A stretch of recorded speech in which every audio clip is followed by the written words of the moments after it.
Now, I have read many Tom King books. I've loved some of them, Sheriff of Babylon in particular, but this is the one that has settled into my heart the very most, Helen of Wyndhorn. Now, I read the first couple issues and they are in singles, but then this trade recently came out. I had to get it, and I read through the whole thing over this weekend and was blown away by the depth of the story and the quality of the characters here. And then, of course, Bill Quist, I hope I'm saying that right, Bill Quist Everly, the artist on this, delivered some of the most breathtaking pages I've seen in a comic book in years here. I know she recently won the Eisner for it. She was up with some serious competition, and I believe this lady deserves it when you see the quality of design. Now, the detailing in the art here and the fantastical world that she's built is just incredible. This is a story of a 16-year-old girl who's become an alcoholic. Her dad is a pulp novelist. He roams around, getting them in all kinds of trouble, drinking too much with his daughter, constantly being chased by debtors, and his books are a la, I think, Conan or something of that nature. They have a very Frazetta-like cover to them in the story here, and he dies, and her grandfather sends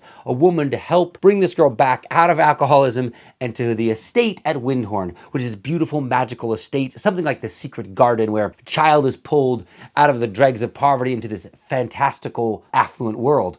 But when she gets there, she barely meets her grandfather, and when her grandfather finally shows up, there's a wolf man, there is all kinds of monsters, and it turns out that there's a portal to another world where this grandfather goes to, and he steals treasure, and he's this mighty warrior here.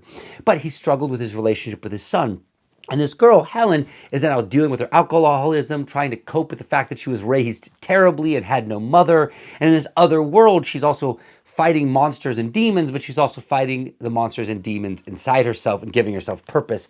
Really amazing metaphors, and the monsters that are being fought and the struggles she's having in her own life, mending her relationship with her grandfather, also figuring out how to sort what happened with her and her father, and also the longing for a mother, which she does get a small glimpse into.